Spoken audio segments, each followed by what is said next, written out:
All right, welcome everyone. I'm Brad with Steve's Real Food, and today we're joined by the amazing two crazy cat ladies, Jay and Adrian, superheroes of the cat world. Wow, Now, that's a heck of an intro, Brad. Yeah, I that's mean it. that's a little much.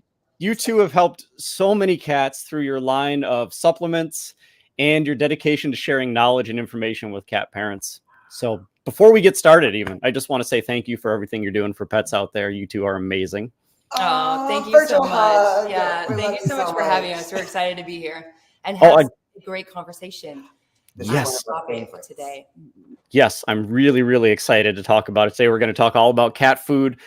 We're really going to hit getting your cat started on fresh foods or raw foods, because we know that they're so beneficial. They're so many good for cat. They're so good for cats in so many ways.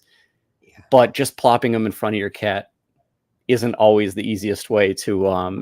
They won't always take it. No, Sometimes they just look at you and say, "Nope." no, it's funny because we always say this. People say that cats are like the easiest pet to have, right? But if you're really trying to take care of them nutritionally, they are one of the hardest. They are not as easy as dogs in most cases. Now, in some cases, like if you get them as a kitten, get them started early, then they're much easier. But with dogs, you can usually just throw it down and say, hey, here's your lunch, and they will, they'll go for it if they're hungry enough, or you can like let them fast long enough to where they will, right? And they're not going to fall over dead like our cats can. Right. Wow, way to bring it real. There we go. I have to That's say, Absolutely. Yeah, cats will put up that wall. They'll say, "No, that is not food. I'm not going to eat it. You are trying to pull something over on me. I'm going to starve myself." Yeah, Whereas true. your dog will just say, "It's been 5 minutes past mealtime. I'm going to eat whatever this is." exactly. So true. I have to say, though, when it comes to cats, because this has been my personal experience, we've heard a lot of the same feedback from a lot of people in our community. Sometimes the first roadblock is us. I feel like that was so hard for me to get over the traditional cat food, like to feed. When Jay first brought it up, and she had been doing all the research even before I started looking into it, she was like, I think we want to feed our cats raw. And it was our oldest boy at the time that really made Jay pull the trigger on doing it. And I was so freaked out. We're raised by like, if you handle raw food, wash your hands. If you handle, oh my God, the raw chicken, like there was raw stuff on the counter. Like, I don't know. I was so scared of it that I literally told her, I can't be a part of this. You're going to kill our cats. Seriously. Yeah.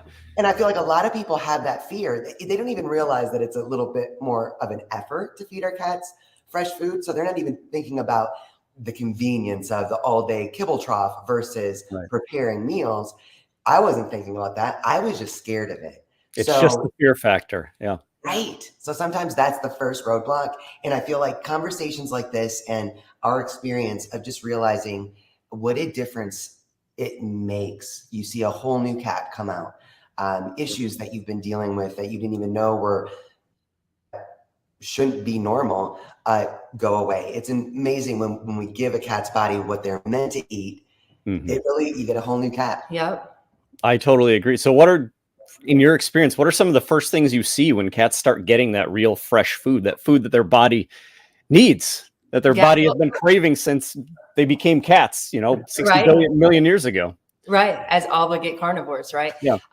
It's very similar as with dogs, as far as the first thing that you see is that shiny coat, right? You just see like brighter eyes, shinier coat. Energy.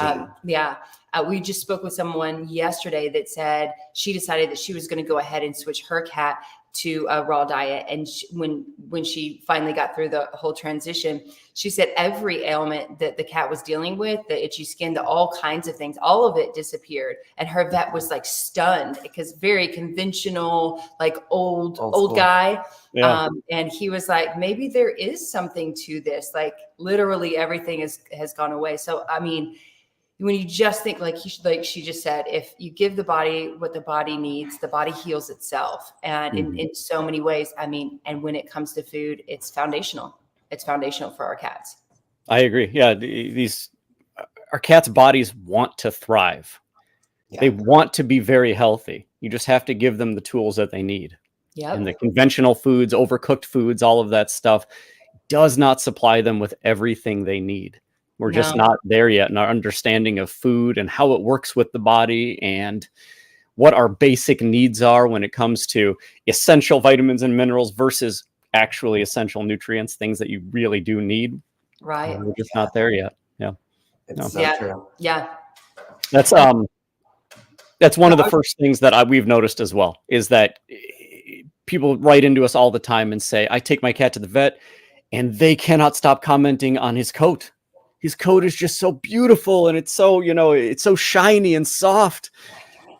And the Yep. whole office came to pet him. We get that all the time.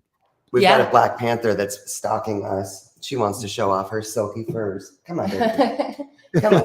It's amazing, though. I think, yeah, the coat is definitely something. I know a lot of people have said, they brush their cat, they do all the stuff. It's all the stuff and things, but they still feel like grimy, Mhm. right? They switch that. And cats are fastidious. One of our favorite cat words. Fastidious cleaners. They groom themselves 40% of their waking hours. It's amazing. Wow. They're very busy.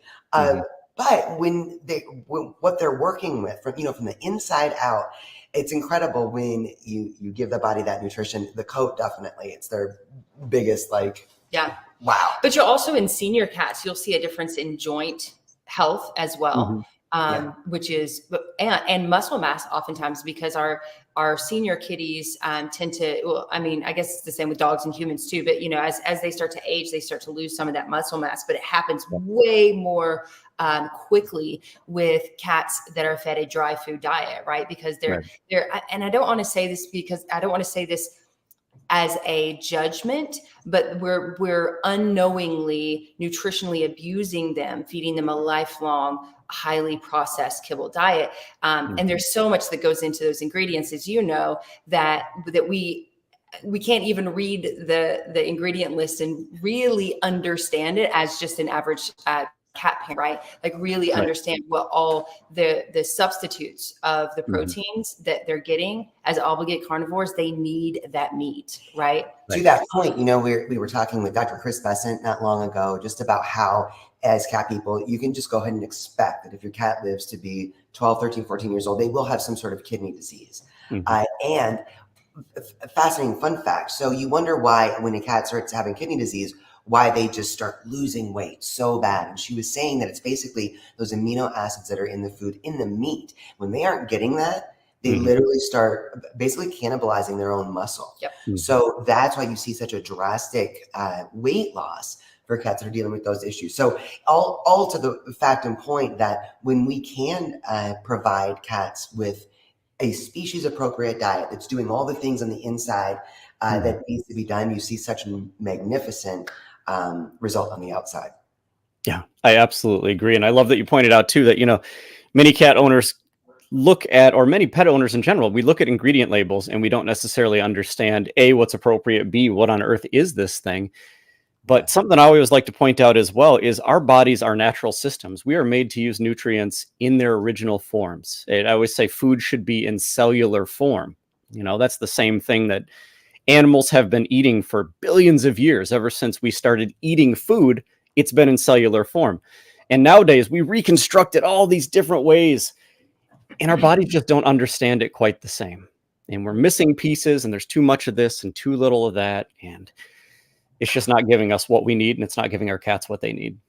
Yeah. True. And if we could just bring it back to, nature, right? I mean, people are like, I can't tell you how many questions we get daily of, well, if I did feed my cats a raw diet, will they get parasites? Are they going to, salmonella, all of these It's the things? fear Like factor. it's so scary. Yet the majority of cat parents, we rescue cats, right? Like we're basically in the rescue world, like literally from off the street, right? Not even just like going to shelters, but literally off the street. That's how all of our cats came to us in some way, shape, or form, randomly, right?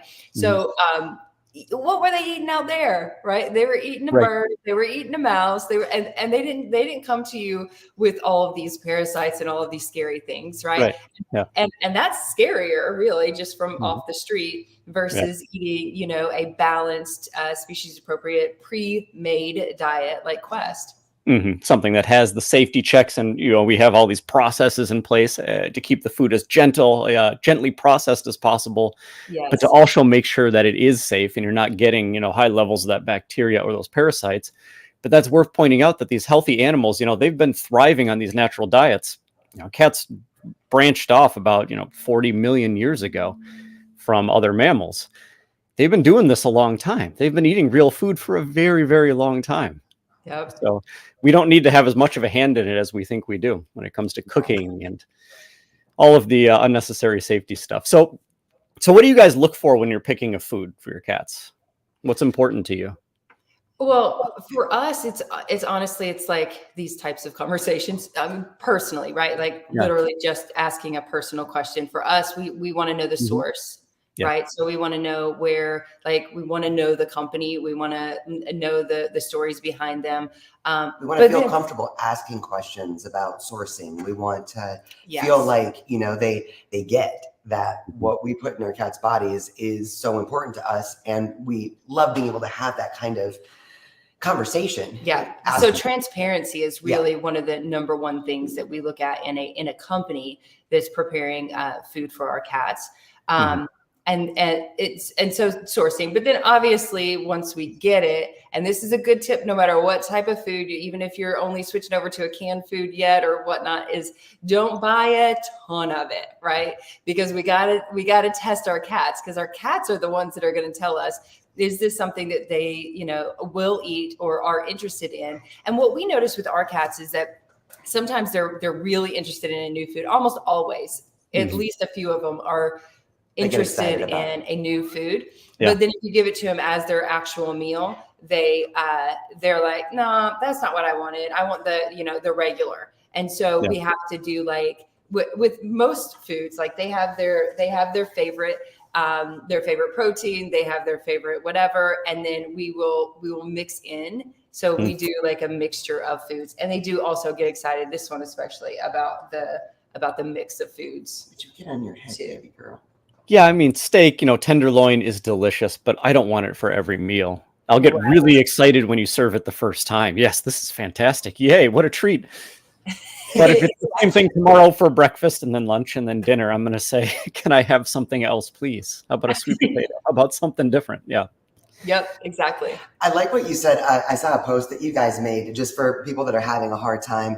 They've done all their research. They feel like they know which foods they want to try, and then they try them, and it's like, oh, well, how do you get your cats to eat it? You made an awesome post, I think, about cats are imprint eaters. So once we get past the fear factor of our own human fear of raw foods, and then we start looking at what is a good food that's going to check all those boxes. You oftentimes have to jump that hurdle of what your cat is used to eating, what they identify as food.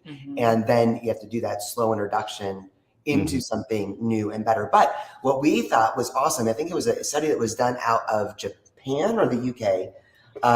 The UK, that showed that cats, given the opportunity over time, will choose the food that is most biologically appropriate for their bodies. This actual study was showing that it's the most balanced, right? What their bodies need, basically. Yes. I read that same study. It was a palatable food versus a nutritious food, right? And at first, palatability was winning, but then after that, nutrition totally took over, and the cats went toward the more balanced one. Exactly. And that's like so promising for us as cat parents, right? And why our motto when it comes to feeding raw is that patience and perseverance pays, right? You gotta keep trying. Like it's you have to be patient. The number one excuse that we get is my cat won't eat, right? Like it's always my cat won't eat this, my cat won't eat that. Like it's but how many times have you tried, and how did you go about trying to get them onto a healthier diet? Yeah, and I don't think it's an excuse. I think it's a frustration. You go out and you invest X amount of dollars in the new awesome food you're so excited to put in your cat's body, and then they're like, no, so you can eat that. That's not food. Yeah. And it's not even a stop sign, like you said. It's like a speed bump, right? You need to slow it down and just adjust how you approach it and take your time. You can't fly over it. It's perfect. Yeah. Especially when there's foods out there that have small amounts that you can defrost, so that you can just do a little bit at a time, little tastes, not overwhelming. It makes a big difference. It's the little sneak attack trickery you have to use sometimes. Absolutely. So let's get let's get real world. I just got this amazing food. I've got a cat. I'm like, fine, I'm on the raw train. You guys got me. I'm not worried about bacteria or parasites. I talked to the company. We developed a trusting relationship. I want this in my cat. I set it down in front of my cat. He won't eat it. What do I do? How do I start? Oh, okay. So we have a whole guide on our website for this, but it's such an exciting topic to discuss because we've been through it, right? And then now for years and years, we've been with other people through it. So we've learned a lot of other ways to do this. If they are kittens, it will be so fast, 9 times out of 10, really fast and easy, right? Yeah. You say you've weaned them off of their mother's milk onto a canned food, and then you add in some raw food. And we had Annie transition. We found her in March, and she was like 5 months old, I think. And we had her and she was addicted to kibble. She didn't even know canned food existed. So we had to go get some samples of kibble to get her to eat. And then, it took a matter of 4 days to get her onto raw, right? So when they're young, really easy. Yeah. To that point though, too, I do want to say a lot of people will stop. Another road bump is they'll be like, oh, we've got some loose stool going on. It's giving my cat diarrhea. I can't do it. Annie went through some loose poops as well. I mean, I think that there's just that when a body's only been eating one thing for so long, and you start switching it up, sometimes you just slow it down a little bit. And that's what we did with Annie. I'll give you a little example that we always say about this scenario is imagine that you're eating McDonald's every day, right? You're just eating fast food, and that's what your body is used to. And that is what you eat all day, every meal. And then all of a sudden you're like, I think I need to eat healthier. I'm going to have a salad. You're probably going to get a salad shooter. Right? Like it's going to be, you're going to deal with a little bit of that, but you don't have to stress about it. You're not going to necessarily worry about it and go back to McDonald's because you're like, oops, I had some loose stools. Yeah. Same goes for our cats. We don't necessarily have to worry about this. Keep an eye on it, obviously, but it's not necessarily something that we need to stop and pump our brakes. It's not a roadblock. It may be a bump. But it is so much easier for kittens, with every experience we've had with our younger ones. We did have an interesting transition story with 2 of our older cats at the time. Our Scotch boy, who was the one that really made Jay pull the trigger on feeding raw. It's like he knew he was instantly. 18. He was 18. And it's like he knew instantly that that's what his body needed. He transitioned in a week. Wow. Excited about it. And our youngest at the time was 6 years old, and it took him 6 months. I keep saying it's more than 6 months. Maybe more than 6 months. It took us a long time to get him fully on a raw diet. And okay, let's start with kibble, right? Because that's typically where us as cat parents start. We're just picking up cat food. The trouble with kibble and cats is that it's sprayed with this Animal Digest, these palatins that is like a multi-million-dollar industry that has already been proven to be addictive to cats, addictive in such a way that they compare it to heroin for humans, right? So it's hard for us as cat parents when we're like, well, my cat will only eat this kibble, right? They'll only eat heroin. It's weird, right? Right. They're addicted to it. So, but it helps the compassion and the patience to realize that you're literally dealing with an addiction of some kind that's not necessarily healthy. Yeah, your cat's not being stubborn. It's literally addicted to this food. So the first step we always say is pick up that all day buffet, right? The free feeding is the thing that needs to stop. And honestly, even if you continue to feed a kibble diet for the remainder of your cat's life, still stop the all day buffet, because the studies are clear as far as, what that leads to: stress and diabetes and so many other health issues. But feeding them smaller meals throughout the day is going to help just their overall health, even if you're feeding a species inappropriate diet. However, we're not going to get them onto a new food if they have that all day buffet available to them at all times, right? That addictive kibble is out there. Giving them a different food is not going to be very successful, usually. So pick up that all day buffet. Then we can do this a few different ways, right? We can go into that scheduled feeding, Or what we tell a lot of people is pick it up at night, at least start, because like Adrian said, this is often hard for the people. It's like, what if my cat gets hungry? They need to have food available, right? If you pick up that all day buffet at night before you go to bed, one, you're not stressing about it because you're sleeping. And two, they're actually getting a period to fast, which is very good for their bodies. So for, an 8-hour period, they have no food. And then when you wake up in the morning, they're hungry. And you can offer them a different type of food. That's one way we can go about it. And usually that goes to like a canned food. And that is an easy way, usually, for people to start the process of the transition. But then you can give them the scheduled meals, right? So moving into a scheduled meal, then we want to do the transition. It's going to be different for every cat. Every cat is an individual, right? So it's not going to kill them if they are one of those cats that you put down raw and they're like, okay, or you mix some raw in with the kibble and they're like, okay, that's awesome. You skipped a lot of steps that we had to take to get our cats used to the texture and the smells and different things like that. Right. But what we did is we switched to a canned food. So we mixed in just a little bit of the canned food with the kibble, and then slowly increased the canned food over time, and then slowly decreased the kibble. Right. So they were getting a more moisture-rich diet, which is really important as well. And they were also getting used to a different type of texture.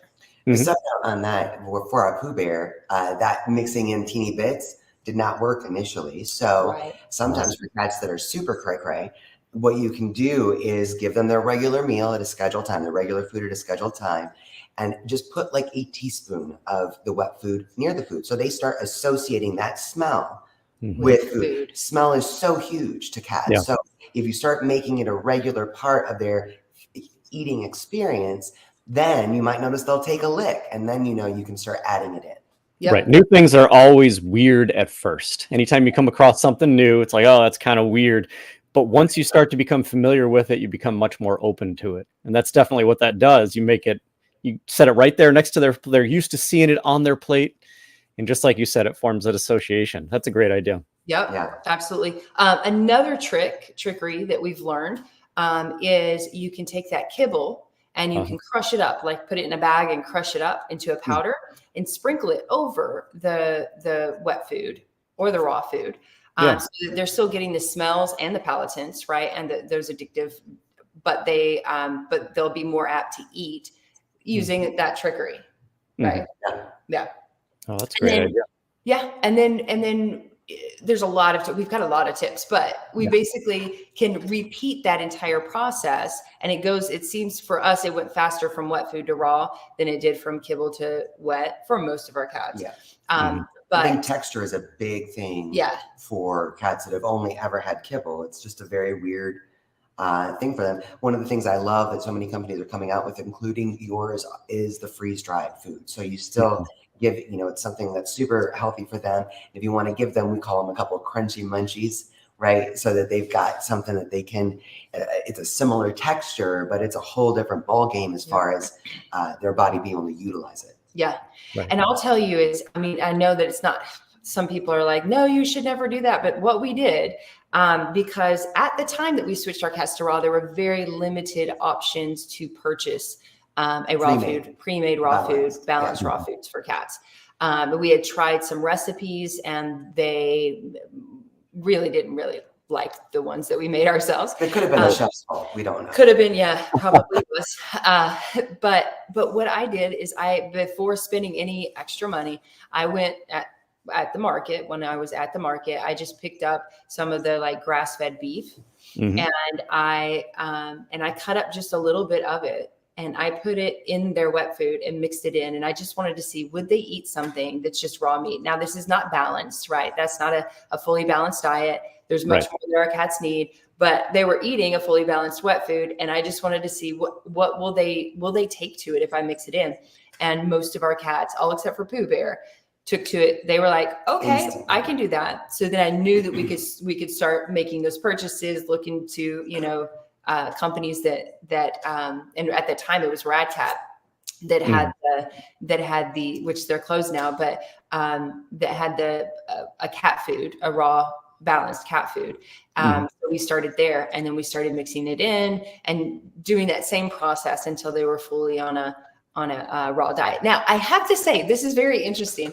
We were so worried that they would never eat just raw that we mixed wet food in for a really long time. Wow. I'm going to say up until 2020. Was it 2020? Yeah. Or was it? Because it was Mr. Biddles that we. And when the we pandemic thought happened and we couldn't buy any, and we ran out of wet food, and we were like, all right, guys, we're going to, what is that? Any picture? I don't know. There's a little thumbs up that popped up. I have no idea. It's her computer. We're finding some weird things on this computer these days. Anyway, what was I We saying? couldn't add the wet food in anymore, and we were like, oh no, because one of our cats at the time, we thought we had tried going like just full raw, and he would turn his nose up at it. Yeah. So we just always added in a couple spoonfuls of the wet food for a little extra. For everyone except for Zorro, and he's our purist. Like Yeah. he won't eat anything that's gently cooked, anything processed. Like he is like I have to have raw and only raw. But everybody else, we'd mix something in, and then the pandemic happened, and we ran out of wet food, and we were like, sorry guys, you're just gonna have to eat raw. And they ate it just fine. I was like, do you know how much money we've been wasting? Do you know The how long? impediment was here. It wasn't in the cats. It was here. Yeah. Right. It's true. I kind of the flip side of that coin, though. I know a lot of people are on a budget, and I know that so many people have said, I want to do this. I'm ready to do it. I already know the foods I want to feed, but I have X amount of cats. It's just not financially feasible. I think another great study that was done, I can't remember how long ago it was, but it was showing that adding in, if you replace just 20% of the diet with a fresh food, that you're looking at reducing disease markers drastically, up to 90%. So I think that's a really hopeful thing. So you're looking at, you're still kind of going through that like transition process to get your cat used to something new, but maybe that's where the train stops for you. We can only do our best, and especially financially. Yeah. But adding in good fresh food is always going to be beneficial. Yeah, every little bit matters. Yeah. Every little bit helps. I totally agree. That's actually how I started with my dog. For a long time, he was only getting 20% of his diet in Steve's and in real fresh foods. And the other 80% was whatever processed food we could afford at the time. And I still saw massive differences in his overall health versus that 100% processed lifestyle. So yeah, every little bit helps, and it'll make a difference, guys. You'll definitely see it. That's one thing we've been trained to think of food as a prescription, right? Over the past 40 years, no, you pick one food, you pick one brand, you pick one flavor even for some animals, and you stick with it. And food is not a prescription. This is food. It's okay to move around, explore the world, have some fun. Yes. I know there was a comment by our dear Marilyn Bickle, who's here. I almost did faint when you showed up on time, Marilyn. She was talking about the power of self-selection for cats. I think that's another thing that's really exciting to explore when you start feeding fresh, is the different proteins. She was mentioning that she had given her cat a canned venison, didn't want it, but right next to that was a raw, fresh venison that he devoured. I think when we can do, and that's the fun part of getting little samples and trying things out, or just getting to some food that we know is going to be great for them and defrosting little bits by little bits, trying freeze dry. Let our cats kind of show us what it is that they love. What textures do they like? Another thing, I think you guys made a post about this as well, is temperature. So important for our cats. We always call it getting their food to mouse temperature. So, so many of the canned foods are room temperature, pretty close to mouse temperature. They're processed. But that with many raw foods, if you just heat it up a little bit, we heat ours up in warm water, kind of slowly, put a lot of love into it. And it really kind of releases those aromas, and it's incredible. They will not touch it fresh out of the, some of our cats will. Friday will every now and then, but they really love that little bit warmer temperature. Can make a big difference as well. Yep. Absolutely. I 100% agree with you there. That's one of our first recommendations for, my cat will not eat this. Warm it up just a little bit. They really, really can be very sensitive to temperature. Yeah. They're little picky beings, aren't they? They absolutely, they're made to eat one thing, and we're trying to recreate it, right? They're made to eat prey. And we're trying to substitute that with different things. And Yeah. so they've communicate very openly with us. No, this is not prey. This is not the prey I would choose. And I love how you pointed out selection. I've had several people who I've talked to who said, I tried my bag of chicken raw food for 6 months. I would offer it and she would try it, but she really was never into it. And then I put down some beef and she gobbled it up. Yes, occasionally you have to try to find the proteins that your cats really, really dig. They can all be a little bit different. Yep. Well, and it's fun to realize too that all meats have different nutritional profiles, right? Yeah. So you're getting different benefits and different balances of this and that, And they know what their bodies need. Right. So it's interesting. We watch our cats kind of right now. Well, actually, I think it's changing. For quite a while, rabbit has been their favorite protein. So we love to mix in different proteins, but they're not always super excited about boar or lamb or turkey or beef.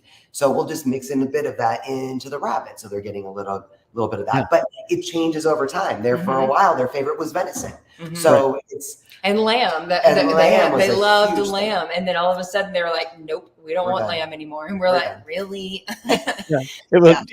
It could be their nutritional needs are changing. Maybe they have, I've gotten plenty of the nutrients that are in lamb, but now I'm missing a few of the other things, or I haven't gotten as much as I would like. I read a really interesting study a long time ago, so I may be forgetting little teeny pieces of it. But it was done on cats kept in zoos. And so they were not eating complete balanced diets every day. Instead, they were just getting kind of prey model diets that were non-supplemented. And they needed a rotation of like 6 or 7 different animals over the course of a couple months in order to get a complete diet out of these different just pure prey diets. So I think that was really interesting, that rotation is really good for our cats. And like you said, each meat has some nutritional differences. Yeah. Well, and I mean, you think about that. So the studies show that cats that are indoor domesticated, if you will, their DNA is 95.6% identical to a tiger, right? Mm-hmm. So that in itself tells you what our cats need nutritionally. Mm-hmm. And then you see the tigers at the zoo, and they're never fed a kibble. You never see them eating a kibble. They don't do that because they know that that's not good for them. Mm-hmm. Yet we, as cat parents, are basically told and just believe that what we need to feed our cats is a highly processed kibble. Our cats are about to fight. Yeah. They're like, this has gone on too long, guys. We need some attention. I think our Annie girl was running on the wheel and Patty was like, I want to go play. And Annie wants nothing to do with that. So, but I love that point because, excuse me. Oh dear. Did you hear that? This is the real world, guys. This is the real world. Yeah. There you go. Well, I mentioned before that cats branched off of other mammals, 40 to 60 million years ago. Our domesticated cats branched away from tigers about 3.4 million years ago. It really was not that long ago, but that's still 3.4 million years that they've been eating these wild diets. Yeah. And then kibble only came around about, it's 2023, 60 years ago. So that is the blink of an eye. That's the tiniest blink in evolutionary terms. Yep. So yeah, cats, we need to feed them as their bodies need to be fed. We need to feed them appropriate foods. Yeah. Well, and there are like new studies that are coming out that I'm hearing about it, at least on our cats as desert animals, right? And how they have a low thirst drive, and they are meant to get that food or that moisture from their food, not from the water bowl. When you see your cats drinking water, they don't drink like a dog does. They don't drink like we drink, right? Like they put their tongue in there and they get one drop at a time, right? So they're not getting that moisture. And the idea is, a lot of people say, well, how about I mix some water with the kibble? Sure. Bone broth, probably better. But there's new studies showing how cats absorb, how their bodies are actually absorbing from just giving a water to actually absorbing it from the meat itself. And how much healthier it is for them to get that moisture from the actual meat and from the actual prey. Yeah, Right. and that goes right back to getting food in cellular form, because inside each of those meat cells, those are full of water. They're like 70 to 80% water inside every cell. And that cell's already balanced, or the water in there is already balanced. It's already got the right blend of electrolytes. It's got enzymes. It's got all this great stuff. And they can use that moisture right away. Yeah. There's no processing. They can absorb it. They can use it. We hear the same thing on our end. We've heard the same comparison where you get better hydration from a cucumber than you do from a glass of water. Yeah. Now, we don't really need to be eating a ton of cucumbers because we can drink water very easily. But going back to your earlier point, cats can't drink water that easily. They can't gulp. They can't ladle even. They Nope. dip their tongue in. It's like trying to eat chips and salsa and just dipping the chip into the salsa. You know, you're coating it with some salsa, but you're not getting any of those tomatoes. You're not getting the mango. There's no habanero on there. You're missing out on all the good stuff. You're just That getting is the best. That is the the best. barest minimum. Brad, you're our kind of guy. I like it. The salsa analogy. It's Yeah. so true. Yeah. Yeah, absolutely. They really got screwed in terms of being able to get moisture into their bodies. And so our expectations of them are just way out of line with the reality of what they can possibly do. Yeah. Well, and if you look at where we're, if you just look like common sense wise, like just look at what is epidemic in the feline communities these days, and it's kidney disease, it's urinary issues, it's hyperthyroidism, like all Obesity of these in obesity, general. right? These are the epidemic. This is what like so many cats are dealing with. And Yeah. what is, if we look at it, right, look at what is different is that now all of our cats are being fed a food that is void of moisture, basically, right?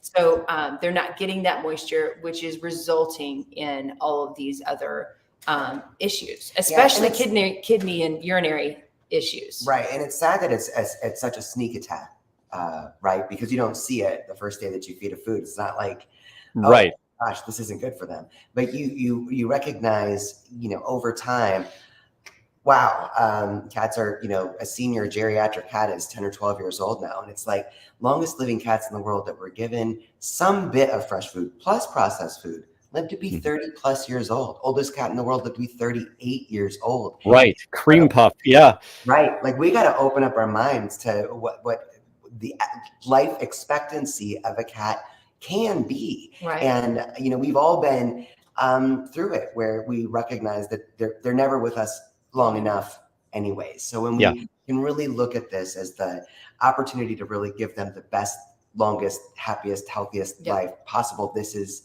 so foundational. And really help them thrive, right? Yeah. And diet is the foundation of all of that. So it's just so important. We're releasing a cat tip today on the recent study, and it wasn't. It actually says it's statistically. What did it say? There's no statistical significance within the study itself. However, headlines are grabbing it left and right and saying vegan diets now are healthy for cats. Oh, what? Right. Right. And But it's you like, read it and then you're like, oh, okay. So yeah. Yeah, you read the headline and you go, oh, okay, I can feed my cat a vegan diet. Great. But then you read the study itself and it's a very different story. Okay. If you actually read the study itself, it's like, what? Wait, this isn't even a study. They didn't even study the cats, and there were no vets involved. Like it's literally. Wow. They also didn't balance the diet. Like they didn't even check for a balanced diet in these vegan diets that these cat parents said that they were feeding. But cats are obligate carnivores, right? Yeah. So I know that like other species, we might be able to nutritionally abuse, even a dog, right? We might be able to nutritionally abuse by feeding them a vegan diet. Are they going to thrive? No, not at all. Are they going to have nutritional deficiencies long-term? I highly believe so, yes. But when it comes to cats, they'll die. Like they're obligate carnivores, which means that they are obliged, they are obligated to eat animal protein. Bodies need. That is what their bodies need. We can't just, and I know some of it is substituted, right, with that pea protein in the legumes and things like that in these kibble diets. But there's still the meat in there. So they're still getting at least some animal protein. Feeding our cats a vegan diet is absurd. It's a hot topic button. I know, right? It is. Yes. wonderful humans have that choice, but Yeah. it's But some animals don't. You would never serve a salad to a snake, even though there is some nutritional overlap between fruits and vegetables and meat, there's also a lot of not overlap. right. And that not overlap is really important for some animals. Yep. Yeah, it makes a big difference. Yeah. I know that I was upstairs talking to the girls a moment ago, but I'm so excited because I know people are already commenting about how can we try this. And did you guys already let's cover talk the about Quest Quest. giveaway? We did not yet. So I was just getting to that, and this is the best time to do it. This is your last chance. And so if you want to win a bag of Quest, if you haven't commented yet, since I put the banner up, you need to toss a comment up. If you put one on earlier, it did not catch it. So comment, toss anything in there. If you've already tossed something since I put that banner up, you're in the drawing. If not, tell us your cat's name. Tell us your favorite thing that you learned today. Yeah. Give us some What's really your cat's cool favorite food. tip. Absolutely. Yeah, your cat's favorite food. Or just say, I'm commenting. Great. Thank you, Terry. There you go, Terry, you Terry. got it. Smart. You got it. Right. Absolutely. Don't have to think about it. That's the same comment that I would toss up there. Okay. And how's the contest going about? You're going to go after. Pork. Yeah. So what happens is I actually have a really neat drawing device, and I'm going to hit the button pretty soon. I'll pop it up on the screen, and we'll all get to watch who wins, and then we'll do a couple of those just for fun. You're so Cool. fancy. Oh man, it's so much fun. I really love this little drawing device thing. It's one of my favorite parts. Just to get to hit that button and see all the little people flashing by and pick a winner. Ooh, that's my favorite. Wow. So after that happens, and this part's important, what you guys need to do is send Steve's Real Food, send us a message with your name and your address. Okay. Where did they send this? And I'll remind you. What's that? Where What's did the they send email it? address? Is there an email address or? Oh, you can just send it right on Facebook. You can just send us a Facebook message, right? Absolutely.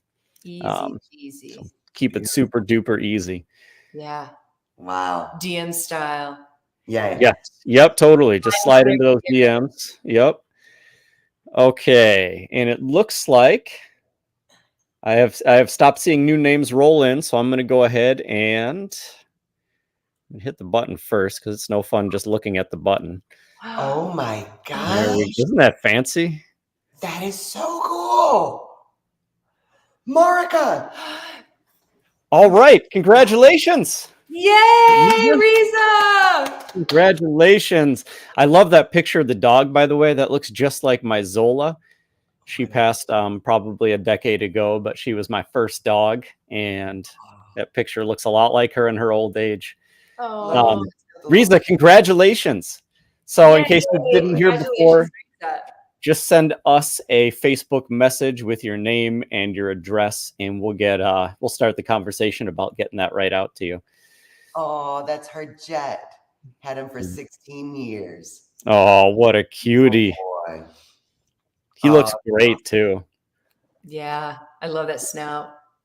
Okay, now I'm going to hit the button again because I can never help myself. Oh, yeah. There we go. I Winner usually number do it till they 2. tell me to stop.